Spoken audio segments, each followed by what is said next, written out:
Երևանդունիները պահպանել են այդ հսկայական տերության մեջ իրենց իշխանությունը Հայաստանում։ Եվ այս հանգամանքը հաստատվում է օրինակ Քսենոփոնի տեղեկություններով։ Այնքան ուժեղ են եղել տեղական ավականու դիրքերը Հայաստանում Երևանների գլխավորությամբ, որ Աքեմենյան պարսկական վարչակարգը որոշել է, որ Հայաստանում իշխանությունը թեպետ եւ սատրապական կարգավիճակով, բայց պետք է թողնվի հենց Երևաններին՝ ի տարբերություն սատրապությունների շատերի, որտեղ նշանակվել են պարսիկ կառավարիչներ արքունիքից։ Երևանը գիտակցված գործողություն է կատարել, զորքը փրկել է եւ արդեն հաջորդ տարի հիշատակվում է հայոց թագավորությունը, մեծ հայքի թագավորությունը իբրև առանձին անկախ պետություն, այսինքն Երևանը վերականգնել է Հայաստանի անկախությունը։ Քրիստոս առաջ 260-ից 240 թվականներին գահակալած Շամ Երևանդականը կամ Սամոս հունական ձևով հիշատակվող այս անձնավորությունը հիմնել է Սամոսատ քաղաքը, որը հետագայում պատմականորեն մեզ համար բացառիկ նշանակություն պետք է ունենա։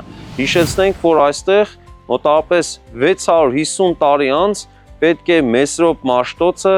վերջնական գեղագրմամբ տեսք տա հայոց այբուբենին։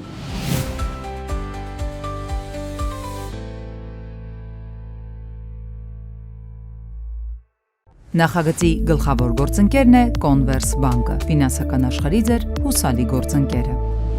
Բարև ձեզ սիրելի հեռուստադիտողներ, մեր պատմությունը հաղորդաշարի եթերում մենք այսօր շարունակելու ենք խոսել Երևանների մասին։ Մեր նախորդ հաղորդման շրջանակում մենք սկսեցինք Քրիստոս առաջին 580-ական թվականներից, այսինքն Արքայատոմի սկզբնական ժամանակաշրջանից եւ հասանք մինչեւ Քրիստոսից առաջ 330-ական թվականներ, այսինքն սատրապական ժամանակաշրջանի վերջ։ Խոսեցինք այն մասին, որ սկզբից այն թագավորություն էր, հետո Աքեմենյան Պարսկաստանի սատրապություն դարձավ եւ 520-ից մինչեւ 331 թվականներ եղել է սատրապության, այսինքն փոխարքայության կուսակալության կարգավիճակում։ Այստեղ հատկանշական է շեշտել, որ երևանդունիները պահպանել են այդ հսկայական տերության մեջ իրենց իշխանությունը Հայաստանում։ Եվ այս հանգամանքը հաստատվում է օրինակ Քսենոփոնի տեղեկություններով։ Այսինքն այնքան ուժեղ են եղել տեղական ավականու դիրքերը Հայաստանում Երևանների գլխավորությամբ, որ Աքեմենյան պարսկական վարչակարգը որոշել է, որ Հայաստանում իշխանությունը թեպետ եւ սատրապական կարգավիճակով, բայց պետք է թողնվի հենց Երևաններին՝ ի տարբերություն սատրապությունների շատերի, որտեղ նշանակվել են պարսիկ կառավարիչներ արքունիքից։ Երբ խոսում ենք Երևանդական Հայաստանի վերջին շրջանի մասին, այդ ժամանակաշրջանը կապված է բնականաբար Ալեքսանդր Մակեդոնացու արշավանքների հետ։ Քրիստոս առաջ 334 թվականին Ալեքսանդր Մակեդոնացին Եվրոպայից անցում է կատարում Բոսֆորի նեղուցի միջոցով դեպի Փոքր Ասիա եւ նվաճումներ է սկսում Աքեմենյան պարսկական տերության տարածքում։ Հակամարտությունը այս երկու պետությունների միջև հասնում է նրան, որ պետք է ճակատամարտեր լինեին հաղթողին որոշելու համար։ Քրիստոսից առաջ 333 թվականին Իսոսի ճակատամարտում զոհվում է պարսկական բանակի կազմում Ալեքսանդրի դեմ մարտնչելիս Վահե նահապետը։ Հետաքրքիր է, որ հայոց պատմարար Մովսես Խորենացին իր պատմություն հայոց աշխատության առաջին գիրքը ծննդաբանություն հայոց մեծած, այսինքն մեծ հայքի սկիզբը, սկզբնավորումը, գրքի ավարտը տալիս է հենց այս իրադարձությամբ, այսինքն երբ Հայկ Նահապետի սերնդի ուղիղ շառավիղներից վերջինը, նահապետներից վերջինը զոհվում է եւ ուշագրավ է, որ նա զոհվում է Ալեքսանդրի դեմ ճակատամարտում։ Դրանից հետո մենք տեսնում ենք, որ արդեն Քրիստոս առաջ 331 թվականի հոկտեմբերի 1-ին Գավգամելայի ճակատամարտի առիթով հիշատակվում է Հայաստանի սատրապ Երվանդ III-ը։ Ուշագրավ է, որ տեղեկությունները, որ ստացվում են Գավգամելայի ճակատամարտում հայերի մասնակցության մասին, մենք ստանում ենք հունական պատմագրության միջոցով։ Մասնավորապես հայտնի է, որ Ալեքսանդր Մակեդոնացու զորավարները շարադրել են դեպքերը եւ այնուամենայնիվ նրանց աշխատությունները մեզ չեն հասել։ Սակայն միջնորդավորված այլ հեղինակների տեքստերի միջոցով մենք ստանում ենք պատկեր։ Օրինակ, հույն աշխարհագետ Ստրաբոնը հաղորդում է երկու հեղինակներից, Ալեքսանդր Մակեդոնացու երկու հեղինակներից քաղված տեղեկությունների մասին։ Այլ հեղինակներ եւս նշում են միջնորդավորված տեղեկությունների մասին։ Եվ այս տեղեկությունների հիման վրա մենք ստանում ենք պատկեր այդ ժամանակաշրջանի, մասնավորապես հայտնի է, որ Ալեքսանդր Մակեդոնացու զորքի ձախ թևում պարմենիոն զորավարներ, ամենափորձառու զորավարներից մեկը, որ դեռևս նրա հոր Ֆիլիպի ժամանակներից մակեդոնական բանակն առաջնորդող զորահրամանատարներից էր, եւ իհարկե նրա դիմաց կանգնած էր Աքեմենյան բանակի աջ թևը, որտեղ մարտնչում էին մեծ հայքի, փոքր հայքի եւ Կապադոկիայի ուժերը, եւ նրանց առաջնորդում էր Երվանդ սատրապը, Երվանդ III, որին Օրոնտաս անունով էին հունական աղբյուրները հիշատակում, եւ իհարկե փոքր հայքի ներկայացուցիչ այնտեղի կառավարիչ Միթրաուստեսը, եւ ուշագրավ է, որ այս ընդհանուր զորաբանակը 47000 թվականակով է հիշատակվում, ինչը իհարկե կարող է չափազանցություն լինել, բայց հետաքրքիր է, որ մոտ է այն թվին, որ մենք ունենք 6-րդ դարի առաջին կեսում հիշատակության մեջ 48000 թվականակին։ Եվ այստեղ պետք է ուշադրություն դարձնենք մեկ այլ հանգամանքի եւս, առաջին անգամ մենք գործ ունենք մեծ հայքի եւ փոքր հայքի առանձին հիշատակության հետ։ Մինչեւ այդ երբևէ այս երկու առանձին անվանումներով Հայաստանը երկու առանձին պետական անվանումներով չէր հիշատակվում, այլ հիշատակվում էր ընդհանրական Հայաստան անվանումով։ Գավգամելիայի ճակատամարտում շատ ուշագրավ է, որ հայկական մասը, չնայած ընդհանուր պարտությանը պարսկական բանակի, նույն հենց մակեդոնացու կողմը բռնող եւ նրա կողմին նախապատվություն տվող հունական պատմագրության կողմից նշում են, որ հայկական մասը չի պարտվել։ Ավելին, Ալեքսանդր Մակեդոնացին երբ մոտենում էր արդեն Դարեհ երրորդին եւ պետք է արդեն նրան վերցներ իր ձեռքը, այդ ժամանակ նրան տեղեկացնում են, որ իր բանակի ձախ թևը շրջապատված է Աքեմենյան բանակի աջ թևի կողմից եւ զինվորների մոտ կեսը ոչնչացված են։ Եվ Ալեքսանդրը ստիպված է լինում հետագա արշավանքները շարունակելու համար թիկունքից հարվածեն Աքեմենյան բանակի աջ թևին եւ այդպիսով փրկել իր զորքը շրջափակումից։ Եվ հետաքրքիր է ինչ են ներկայացնում Ալեքսանդրի զորավարների հիման վրա այդ միջնորդավորված տեղեկությունները, նշում են հետևյալ պատկերը, որ նրանք արագ երթային քայլով դեպի հյուսիս շարժվելու հրաման են ստանում եւ ասում են ոչ մեկը չտեսավ նրանց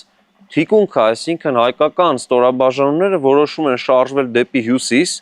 այդպիսով չշարունակել ճակատամարտը, որը որ մեր ճակատամարտը չէր, այսինքն հայկական ստորաբաժանումները հայտնվել էին այդտեղ հենց Աքեմենյան Պարսկաստանի արքայի հրամանով, իսկ եթե արքան փախուստի է դիմել մարտադաշտից, ինչու պետք է այդտեղ մնար եւ պայքարը շարունակեր հայոց բանակը։ Հետաքրքիր է ուղղությունը, այսինքն զորքը շարժում է դեպի հյուսիս, իսկ եթե մենք Գավգամելիայի դաշտից շարժում ենք մի քանի տասնյակ կիլոմետր դեպի հյուսիս, հայտնվում ենք Հայաստանի հարավային սահմաններում, այսինքն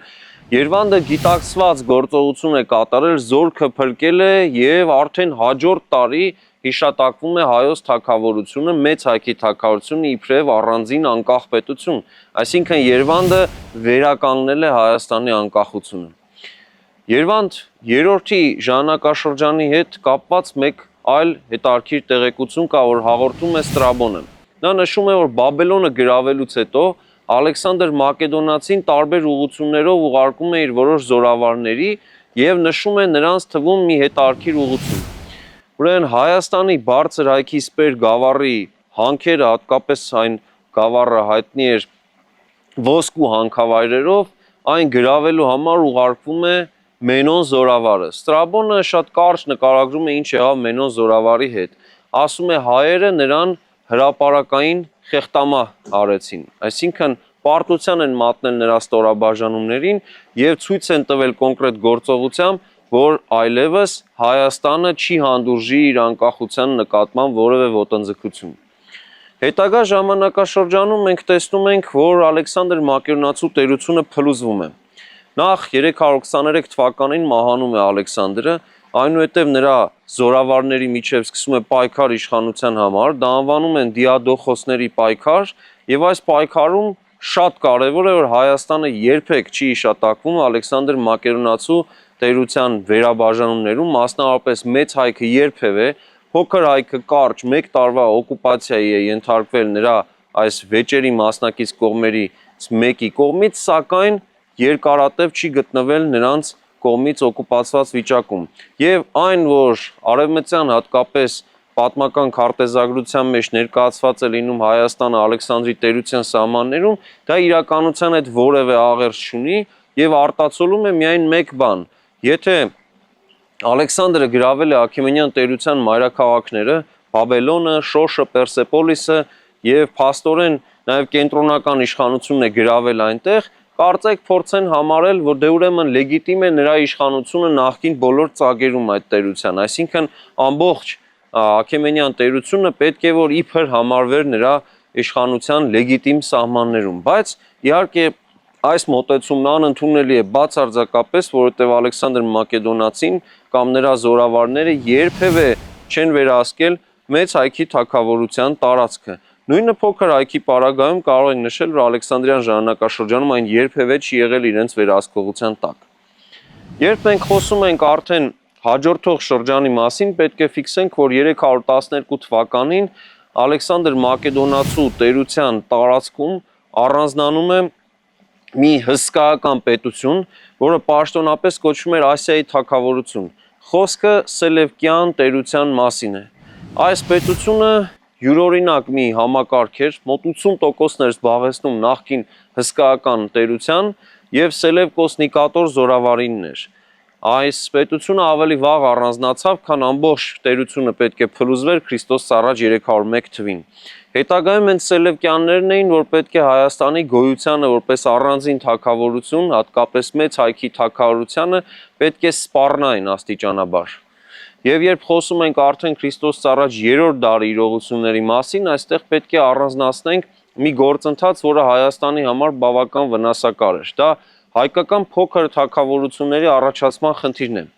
Պատմաբանները մինչև օրս վիճում են, արդյոք Հայաստանի հարավ-արևմտյան հատվածում առանձին Ծոփքի եւ Կոմագենեի կամ այս երկուսի միացյալ թագավորություն եղել է թե ոչ, թե արդյոք ուղղակի այս տարածքները հայկական պետականության նոր առանցքն էին դարձել, այսինքն Արարատյան դաշտից կենտրոնը տեղափոխվել էր այստեղ եւ ասենք Արմավիրի փոխարեն այս կենտրոնը օրինակ գտնվում էր Սամոսատում կամ Արշամաշատում կամ այլ որևէ տեղ։ Այս վեճը իհարկե տարբեր կարծիքների տեղ է տվել եւ նույնիսկ եղել է 20-րդ դարում մի շրջան, երբ գերակա է եղել այն կարծիքը, գերիշխող է եղել այն կարծիքը, որ Քրիստոս առաջ 260-ից մինչև 220 թվականներ իբրև եղել է Ծոփ Կոմագենեի միացյալ թագավորություն, որը հետո պառակտվել է եւ 4 հայկական թագավորություններ են եղել։ Մեծ հայքի թագավորություն, փոքր հայքի, Կոմագենեի Ծոփքի թագավորություններ եւ հենց սրանից օգտվելով կամաց կարողացել են փաստորեն Սելևկյան վերնախավի ներկայացուցիչները Հայաստանը օկուպացնել։ Այնուամենայնիվ 3-րդ դարը ընդհանուր առմամբ բավական հետաքրքիր իրողությունների մասին է։ Մենք տեսնում ենք, որ Քրիստոս առաջ 260-ից 240 թվականներին գահակալած Շամ Երվանդականը կամ Սամոս հունական ձևով հիշատակվող այս անձնավորությունը հիմնել է Սամոսատ քաղաքը, որը հետագայում պատմականորեն մեզ համար բացառիկ նշանակություն պետք է ունենա։ Հիշեցնենք, որ այստեղ մոտավորապես 650 տարի անց պետք է Մեսրոպ Մաշտոցը վերջնական գեղագրմամբ տեսք տա հայոց Այբուբենին։ Այս արքայի անվան հետ է կապում նաև հայոց արքայական առաջին դրամների սիստեմատիկ հատումը, այսինքն արքայական դրամներ, որոնք որ Շամ Երվանդականից են սկսվում։ Նրա հաջորդը, նրա որդին Արշամը հիմնում է Արշամաշատ քաղաքը Ծոփքում, որը դառնում է նորից կարևոր առևտրատնտեսական եւ վարչաքաղաքական կենտրոն, եւ նա նույնպես հատել է դրամներ։ Նրանից հետո մենք տեսնում ենք մի հետաքրքիր կերպար, որ Երվանդ 4-րդ վերջինն է, մի անձնավորություն, որի գնահատականը հայոց պատմության մեջ ոչ միանշանակ է մնացել։ Երվանդ 4-րդ վերջինի հետ կապված մեզ հասած տեղեկությունները խիստ հակասական են։ Այստեղ պետք է նշել, որ պատմահար Մովսես Խորենացին դեպքերից մոտավորապես 680 տարի անց տվել է իրադարձություններին բավական հակասական գնահատական։ Մի կողմից նա փորձում է ապահովել Երվանդ 4-ից հետո Հայաստանում իշխած Արտաշես առաջինի իշխանության լեգիտիմության հանգամանքը, այսինքն նա գնահատում է Արտաշես առաջինի կերպարը որպես արդեն կատարված փաստերի ամբողջություն, այսինքն մենք գիտենք Արտաշեսին որպես հայոց պատմության մեջ մեծագույն բարեփոխիչներից մեկը եւ հայկական հողերը վերամիավորող անձնավորություն, այսինքն ազգային հողահավաք կատարած անձնավորություն եւ հետեւաբար Հայաստանի եւ հայերի պատմական հիշողության մեջ Արտաշեսի կերպարը բացասական գույներով պահպանելը եւ սերունդներին փոխանցելը բնականաբար պատմահոր եւ տվյալ ժամանակաշրջանի մեր մտավոր վերնախավի համար չէր կարող ընդունելի տարբերակ լինել։ Դրա համար Արտաշեսի սկզբնական խնդիրները եւ Սելևկյան բանակով Հայաստան գալը որոշ չափով մեղմելու համար, Արտաշեսի անձը ավելի բարձրացնելու համար մտցվել է այն վարկածը, որ Արտաշեսը փաստորեն օրինական գահակալ պետք է լիներ եւ Երվանդը ձգտել է նրա ընտանիքը ոչնչացնելու ճանապարհով թույլ չտալ Արտաշեսի գահակալումը։ Սա խիստ հակասական տեղեկություն է եւ պատմաբանները մինչ օրս վիճում են ի վերջո ով է Արտաշեսը, ծագմամբ նա ով է եւ մեծատոհմիկ Զարեհի որդի լինելով այդ Զարեհը ով պետք է լիներ եւ ինչքանով էր Արտաշեսի իշխանության նկատմամբ հավակնությունը օրինական։ Այնուամենայնիվ սա մեկ այլ հաղորդման թեմա է եւ Արտաշես բարեպաշտ արքան, որ հայոց մեծագույն արքաներից է, իհարկե մեկ այլ հաղորդման թեմա է եւ վերադառնալով Երվանդ 4-րդ վերջինին պետք է շեշտենք այստեղ մի կարևոր հանգամանք։ Պատմար Մովսես Խորենացին որքան էլ նշում է նրա հետ կապված որոշ բացասական գծեր, մասնավորապես մոր մասին տրվում է գնահատական իբրև վավաշոտ եւ այլն, այնուամենայնիվ քանի որ մեր պատմայրը խիստ օբյեկտիվ հեղինակ է եւ ինքնուրույն հեղինակ է, նա շարադրում է Երվանդ 4-րդի գործերը եւ այդ գործերը ընթերցող մարդը հասկանում է, որ գործ ունի շինարար եւ երկրի պաշտպանության համար պատրաստ անձնավորության հետ։ Մասնավորապես մենք տեսնում ենք, որ Երվանդ 4-րդ վերջինը հիմնել է Երվանդաշատ մայրաքաղաքը, որը շատ կարճ ժամանակում դառնում է տարածաշրջանի տնտեսական կարևոր կենտրոններից մեկը եւ նրա հիմնած քաղաքներից իհարկե առանձնահատուկ կարևորություն ունի Բագարանը։ Այն հիմնվում էր իբրև քաղաք սրբավայր, որտեղ պետք է իր եղբայրը Երվազը քրմապետ լիներ, բայց հետագայում այս քաղաքը բացառիկ նշանակություն է ունենում հայոց պատմության մեջ եւ արդեն 1000 տարի անց դառնում է Հայաստանի քաղաքական կենտրոնը։ 9-րդ դարի սկզբին Աշոտ Մսակեր Բագրատունին հենց այս տեղն է դարձնում իր համար մշտական նստավայր եւ երբ որ Բագրատունյաց Հայաստանը արդեն թագավորություն էր նորից դառնում, այդ ժամանակ Բագարանը ծառայել է իբրև առաջին մայրաքաղաքներից մեկը։ Այս առումով իհարկե Բագարանը թե նախաքրիստոնեական եւ թե քրիստոնեական ժամանակաշրջանում առանցքային կարևորություն ունեցող քաղաքներից էր, որ գտնվում էր Հայաստանի աշխարհագրական սրտում։ Երբ խոսում ենք Երվանդ 4-րդ վերջինի մասին, պետք է նշել, որ Քրիստոս առաջ 220-ից 201 թվականներին գահակալած այս արքան նաև Երվանդակերտ դաստակերտն է կառուցել։ Այս շինարարական աշխատանքներով աչքի ընկած թագավորը նաև աչքի ընկել մեկ այլ հարցում։ Քրիստոս առաջ 201 թվականին Հարևան Սելևկյան պետությունը խնդիր է դնում նվաճել Հայաստանը եւ կոնկրետ ռազմական գործողությունների անցնում։ Նվաճումը լեգիտիմացնելու համար Հայաստան արշավող բանակը ղեկավարում էին հայազգի զորավարներ Արտաշեսը եւ Զարեհը։ Այս արշավանքը ավարտվում է Սելևկյանների հաջողությամբ եւ մայրաքաղաքը պաշտպանվելիս ճակատամարտում զոհվում է Երվանդ 4-րդ վերջինը։ Այսինքն Երվանդի նկատմամբ որքան էլ փորձ է կատարվել ինչ-որ բացասական նաև գծեր նշելու, որ Արտաշեսի գահակալումը հետագայում 12 տարի անց այդ օկուպացիայից 12 տարի անց լեգիտիմացվի, այնուամենայնիվ Երվանդ 4-րդի կերպարը կոնկրետ այս գործողությամբ երևում է, որ հայրենասեր թագավորի մասին է խոսում։ Այսինքն մենք գործ ունենք արքայի հետ, ով պատրաստ էր հանուն հայրենիքի, հանուն իր պետականության զոհել իր անձը, պաշտպանելով սեփական կյանքի գնով մայրաքաղաքը Սելևկյանների հարձակումից։ Հետարքիր է, որ նման ուղղությամբ վախճան է գտնում նաև Երվազը, այսինքն սպանվում է հայոց քրմապետը, հայոց հոգևոր կենտրոնը այդ ժամանակվա նախաքրիստոնեական այդ շրջանի հոգևոր կենտրոնը պաշտպանելիս։ Եվ ահա այսպիսի ավարտ է ունենում հայոց պատմության համահայկական արքայատոմներից Երվանդների պատմությունը, բայց այստեղ նաև հետարքիր է, որ Երվանդների տոհմաճյուղերից շարունակում են իշխել Հայաստանի առանձին հատվածներում։ Օրինակ, Կոմագենեում պահպանվում է Երվանդների մի առանձին տոհմաճյուղ, որոնք դեռ երկար պետք է այստեղ իշխեն, եւ նույնիսկ օրինակ Տիգրան Մեծը Անտիոքոս Կոմագենացուն պետք է շնորհի թագ եւ Տիգրանյան նմուշի թագ էր դա, եւ այդ շրջանում փաստորեն Երվանդունիների ներկայացուցիչներ պետք է գահակալեին զուգահեռաբար Արտաշեսյանների Հայաստանի մեկ այլ հատվածում, բնականաբար մեծ հայքի թագավորի ենթակայության տակ։ Եվ այսպիսով մեր պատմությունը հաղորդաշարի հերթական համարը մոտեցավ իր ավարտին, կհանդիպենք հաջորդ շաբաթ մեր հաղորդաշարի եթերում։ Նախագծի գլխավոր գործընկերն է Converse Bank-ը, ֆինանսական աշխարհի ձեր հուսալի գործընկերը։